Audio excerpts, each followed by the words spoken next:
Saya melihat bahwa untuk bangun suatu bisnis itu tidak dengan mudah, tidak semudah membalik telapak tangannya.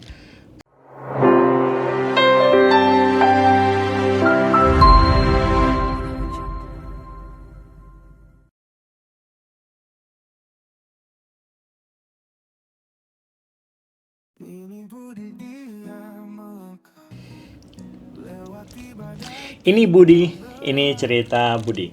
Pemirsa, selamat bergabung kembali di episode terbaru dari Ini Cerita Budi. Hari ini saya akan bercerita tentang pengalaman saya pulang ke Indonesia dan berbisnis. Karena itu merupakan suatu hal yang menurut saya di luar spektrum orang-orang yang biasa menjalankan, dan ada beberapa hal yang perlu saya sampaikan agar mungkin kalau ada yang mau menjalankan ini bisa dipelajarin atau dari pengalaman ini bisa belajar sesuatu.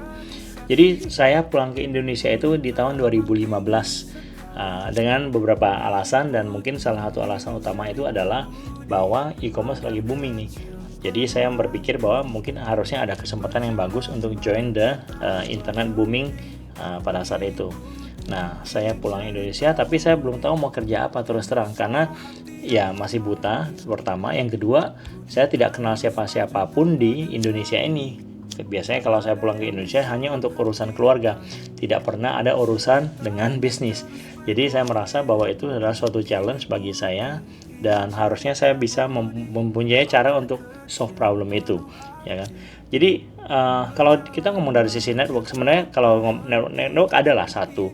Waktu itu saya dapat network dari Mensa Indonesia, dan saya dikenalkan dengan investor namanya Sebastian Toglang dan Andy Zain dari Kejora Capital. Waktu itu mereka menawarkan ada beberapa bisnis yang mau dijalankan, ada daftar nama domain names-nya, dan juga mereka bilang bahwa ini ada dana 500.000 yang bisa dipakai untuk membangun bisnis tersebut. Namun bagi saya melihat bahwa untuk bangun suatu bisnis itu tidak dengan mudah, tidak semudah membalik telapak tangannya. Karena tidak semudah membalik telapak tangan. Kenapa?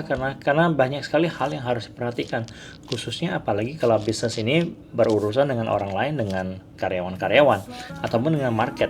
Ya, jadi kita kalau misalnya bangun bisnis untuk suatu kota, kita harus tahu karakteristik orang-orang di kota tersebut, karena orang di kota tersebut adalah market kita dan juga adalah calon karyawan kita. Nah, maka dari itu saya memutuskan untuk tidak mengambil offer tersebut, dan saya memutuskan untuk bekerja dulu untuk mengenal bagaimana caranya orang-orang Indonesia itu berpikir, bagaimana caranya orang-orang Indonesia itu bekerja. Ya, jadi akhirnya saya interview kerja. Ada satu interview dengan Doku pada saat itu. Terus saya juga ada interview dengan William Tanu, itu waktu itu untuk digital payment product. Dan saya juga ada interview dengan kerja.com. Kerja.com itu adalah kayak Glassdoor-nya Indonesia, bisa melihat gaji orang-orang, ya gaji suatu pekerjaan yang ada di Indonesia, dan juga tentu saja ada Jobs ID, yaitu listing pekerjaan kayak job listing lah. Nah, dari sana saya berpikir bahwa saya ingin mencoba memberikan kontribusi kepada orang banyak, dan saya melihat bahwa adanya kerjaan Jobs ID ini yang sebenarnya memberikan impact yang mungkin paling besar kepada orang-orang. Oleh karena itu saya memutuskan untuk pursue untuk yang kerja.com, dan akhirnya saya diterima kerja di sana sebagai Head of Strategy sama si Veronica sama Steven Kohar. Jadi di sana itu saya belajar banyak hal, saya mulai bangun network saya, dan saya sangat beruntung karena saya sering diajak untuk pitching ke investor oleh Sebastian, oleh Vero, sama Steven, ke para investor, dan di sana saya mulai membangun network investor saya. Dan di sana juga pada saat itu saya ketemu sama Tan Yinglan. Waktu itu dia masih di Sequoia Capital, masih belum bikin insignia, dan memang kita lagi pitching ke mereka pada saat itu. Nah, habis itu saya bekerja di kerja.com selama 8 bulan. Nah, in between sana saya melihat bahwa itu adalah jaringan saya untuk ke investor dan juga untuk ke pekerja-pekerja, which is good. Saya belajar juga dari orang-orang yang bekerja, culture-nya bagaimana, pergaulannya bagaimana, dan saya membuka mata lebar-lebar karena memang itu suatu hal yang baru. Namun bagaimana dengan adanya komunitas yang lain?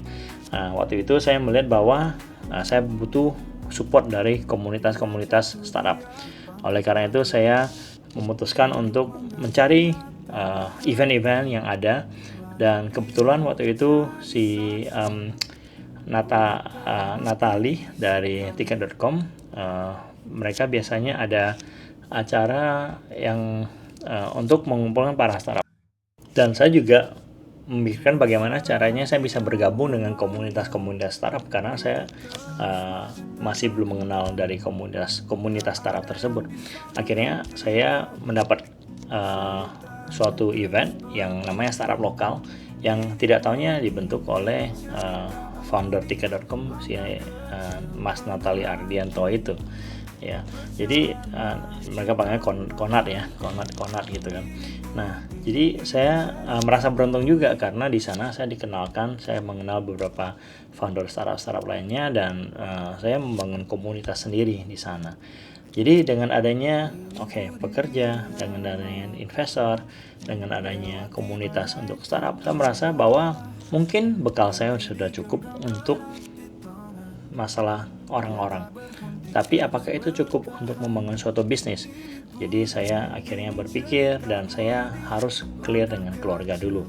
Saya bilangin kepada keluarga saya bahwa saya akan bangun startup baru, dan saya akan tidak mempunyai banyak waktu untuk kalian selama 2 tahun ini, dan saya mau kalian support saya, dan saya akan mencoba selama 2 tahun. Kalau gagal, ya udah, kita tidak jadi, tapi kalau kita masih bisa jalan terus, itu berarti hal yang bagus. Dan saya juga menyiapkan safety net. Jadi selama 2 tahun itu saya menyiapkan pendapatan yang cukup untuk keluarga. Jadi seandainya kalau saya tidak berhasil, saya tidak mendapatkan gaji apa-apa, saya tidak mendapatkan dana apapun, ya paling enggak duit saya masih ada dan masih bisa dipakai untuk menghidupi keluarga. Begitu ceritanya. Apalagi waktu itu kita baru pulang dari Australia ke Indonesia ya. Jadi merupakan suatu hal yang menurut saya ya adalah suatu safety net yang cukup gitu. Nah, sejak itu sudah disettle, akhirnya saya baru mulai berani membangun Shipper ini. Jadi boleh dibilang bahwa untuk bangun suatu bisnis harus kita perhatikan benar-benar orangnya dulu, terus our supporting environment, of course yang terakhir ide bisnis, ya kan. Nah, saya pernah kemarin sempat sharing tentang ide bisnis ini. Kalau seandainya kenapa saya bangun Shipper sebagai logistik aggregator, karena saya melihat bahwa memang e-commerce berkembang, which is good. Tapi e-commerce biasanya diikuti sama iron triangle, yaitu adanya logistik, adanya payment. Nah, kalau payment, pada saat itu saya kan memang di payment ya. Jadi saya orang payment, saya kira-kira tahu, sempat melihat payment Indonesia juga. Saya melihat bahwa payment Indonesia ini lumayan kacau, karena banyaknya, kita lihat aja waktu itu edisinya banyak, dan banyaknya pemain juga gitu kan. Padahal itu adalah suatu hal yang regulated. Jadi harusnya kita harus kenal regulator juga, dan bagaimana caranya kita integrasi semua pembayaran menjadi satu. Saya melihat itu suatu challenge, tapi menurut saya juga challenge yang luar biasa untuk saya untuk settle masalah itu, karena saya tidak kenal para regulator pada saat itu. Oleh karena itu saya melihat logistik adalah suatu hal potensi yang besar sekali. Saya melihat bahwa adanya logistik yang ada saat ini pada saat itu tidak bisa support bisnis e-commerce. Yang kedua, orang-orang pada bilang bahwa untuk bisnis logistik masih punya banyak uang, masih punya banyak aset, karena logistik bisa jalan hanya dengan aset. Nah, tapi untungnya saya bisa berpikir pada saat itu kalau sebenarnya bukan hanya tergantung kepada aset, teknologi juga bisa membantu. Saya melihat bahwa kalau seandainya pada saat itu saya bisa membuat suatu platform, karena dulu waktu di Australia itu adalah mainan saya adalah platform. Jadi platform pembayaran. Jadi kalau platform itu biasanya ada 3C nih. 3C. Jadi adanya channel, terus adanya community, terus adanya konten, ya kan? 3C ini. Nah, saya lihat kalau dulu di payment ya, kalau channel itu berarti channel pembayaran, misalnya di 7-Eleven, misalnya di kartu kredit. Community adalah pengguna-penggunanya. Yang penggunanya adalah usernya adalah gamer. Kalau konten ya game-game yang harusnya dimasukin ke platform itu, game apa aja. Nah, saya melihat bahwa permainan kalau platform logistik bakalan sama kalau seandainya kita membangun suatu yang berfungsi sebagai platform seperti payment itu. 3C kita itu apa? 3C kita itu adalah Kalau misalnya channel, ya berarti orang-orang bisa download aplikasi kita itu lewat app kita, dan juga ada agen-agen kita shipper yang bisa mengambil paket-paket kita. Yang kedua adalah community ini adalah pengguna-pengguna kita, yaitu ya pelanggan e-commerce. Yang ketiga konten ini adalah jasa kurir apa aja yang bisa kita dapatkan dari sini kan. Jadi ada JNE, ada JNT, ada Si Cepat, semuanya ada di sini. Jadi saya melihat bahwa dengan adanya 3C ini udah memenuhi syarat untuk menjadi suatu platform untuk logistik agregator ini. Oleh karena itu saya membangun logistik agregator shipper sebagai suatu platform, dan dengan di sini saya cuma perlu kerjasama dengan pihak-pihak tertentu dan memberikan bagi hasil, dan saya tidak butuh sebenarnya mempunyai modal yang besar kecuali modal untuk pembangunan development saja, kayak begitu. Oleh karena itu saya melihat bahwa ini adalah suatu hal yang potensi bisa dilakukan. Ada dari semua bisnis yang ada, kayaknya ini yang paling bagus, dan akhirnya kita eksekusi, dan memang setelah berapa bulan itu sebenarnya kita profitable, kita ada revenue, dan kita bagi hasil, kita masih bisa profitable karena memang orang-orang yang kita ada itu masih belum banyak, ya kan. Namun seiring berjalan waktu, ya bisnis itu makin berkembang, orang-orang makin banyak, jadi akhirnya kita selalu di belakang dari sisi product development. Tapi itu kita leave it in another day. Nah, saya mau kembali lagi ke pihak tadi, koneksi atau network. Jadi kita dapat funding pertama itu di bulan November 2017. Waktu itu fundingnya sekitar 355.000, yaitu 5 miliar, ya kan. Nah, fundingnya dari Insignia itu Tan Ying Lan, ya kan. Nah, jadi Tan Ying Lan, seperti saya sempat cerita, saya kenal beliau itu sebenarnya waktu saya masih di kerja.com, dan beliau masih di Sequoia, ya kan. Nah, cuman waktu itu memang kebetulan kita ada kompetisi, ada shipper ikut kompetisi, dan global startup apa gitu deh, saya lupa nama kompetisinya, dan Ying Lan waktu itu menjadi juri, dan kita berhasil mendapat kayak posisi 2 kalau nggak salah, atau posisi 3, dan saya langsung approach ke beliau, saya bilang, "Hey Ying Lan, you don't know me, that I know you, and I met you when you were in Sequoia," saya bilang. Terus habis itu dia bilang, "Okay, I like your business, I like your idea. Why don't you come over to Singapore and we talk about it," ya kan. Nah, habis itu saya mulai prepare pitch deck, dan saya ke Singapura. Meeting dengan beliau, dan habis itu saya langsung dikasih term sheet nih, dicetak. Terus dia bilang, "Oh, kamu butuh berapa duit?" Saya bilang saya butuh 350.000, sekitar 5M.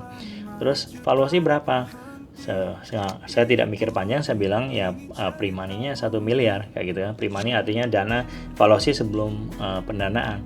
Saya bilang 1 juta dolar, yaitu sekitar 13 miliar pada saat itu. Nah, saya tidak pikir panjang, tapi ya udah, nggak apa-apa. Akhirnya dia cetak, dia kasih term sheet, dia bilang, "Ini term sheet untuk kamu, untuk investasi. Kalau kamu keluar dari kamar ini, term sheet ini udah tidak berlaku lagi." Jadi otomatis dia langsung bilang, "Ini kamu mau ngambil atau enggak, dan investasi ini." Nah, bagi saya melihat itu suatu hal yang patut dibanggakan, karena ternyata ide saya ini menarik menarik investor juga. Dan akhirnya saya tidak pikir panjang lagi dari sisi dilusi. Itu adalah suatu hal yang akan saya jelaskan atau di top segmen berikutnya. Tapi dari sini akhirnya saya setuju untuk closing ke investasi ini, dan akhirnya itu adalah cerita pertama kita mendapatkan investasi dari Ying Lan.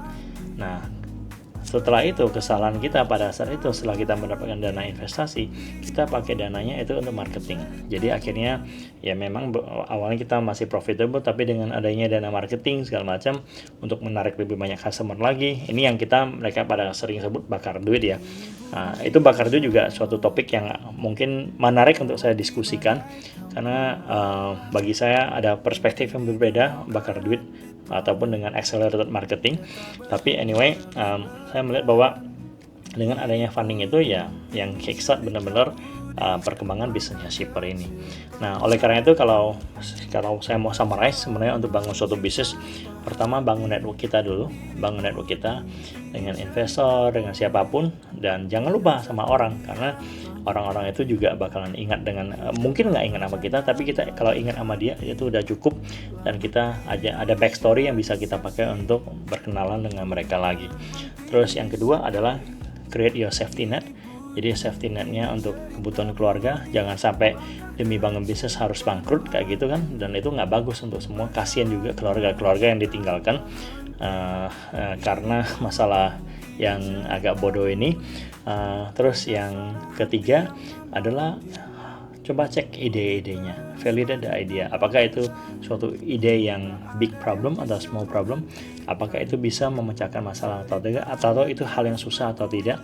Apakah itu praktikal atau tidak? Jadi ide-ide tersebut harus divalidasi, dan mungkin paling mudah ya cek ide itu apakah ada di negara lain atau tidak, kayak begitu ya. Tapi balik lagi, setiap negara itu mempunyai ide yang berbeda. Namun I think it's worth to check the idea, dan whether the idea is too big or too small. Kalau misalnya ide itu bisa memang business nationwide dan bisa untuk satu Indonesia, why not, ya kan? Itu suatu hal yang bagus gitu. Tapi kita bisa belajar banyak dari orang-orang untuk ide-ide yang terjadi. Apakah itu idenya big idea atau small idea? Doesn't mean small idea is bad, cuman ya kalau small idea ya mungkin interest untuk orang-orang tertarik kepada bisnis itu makin berkurang, kayak begitu ya. Oke, itu saja episode kali ini. Terima kasih atas perhatiannya. Mari kita bersama-sama berencana untuk membangun bisnis. Jangan gegabah, tapi jangan takut untuk bergerak juga, karena yang membedakan orang-orang bekerja biasa dan juga orang-orang pengusaha adalah orang-orang yang berusaha, yang ingin menjadi pengusaha, melakukan action untuk melompat dari bekerja menjadi pengusaha. Dan saya yakin kalian semua pasti bisa apabila semua niat, semua pemikiran, semua hati ditaruh ke bisnis tersebut. Terima kasih atas waktunya.